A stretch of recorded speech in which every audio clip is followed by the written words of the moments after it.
This is the video that will finally help you fix the problem where the Corsair K100 RGB firmware update fails. If your keyboard won't update or stops responding, stay with me because this will make everything very simple. Are you also facing this problem where the Corsair iCUE software says the K100 firmware update failed, leaving the keyboard unresponsive or without RGB features? This usually happens when the firmware files get corrupted, the USB connection is unstable, or iCUE conflict with other software. Many people get frustrated because they cannot use advanced lighting effects, macros, or keyboard functions. You may see many solutions online, but most of them are complicated.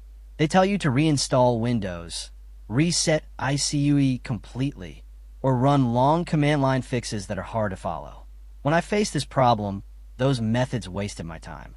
But I fixed it with one secret, easy trick that allows the Corsair K100 firmware to update successfully and restores full functionality. If you want me to make a full step-by-step tutorial showing this easy trick, just comment down below. I will guide you clearly so anyone can follow it without confusion or risk. And for more simple Corsair and Windows fixes like this, stay connected with my channel Rexisht, because I always share easy solutions anyone can use to solve problems fast and safely.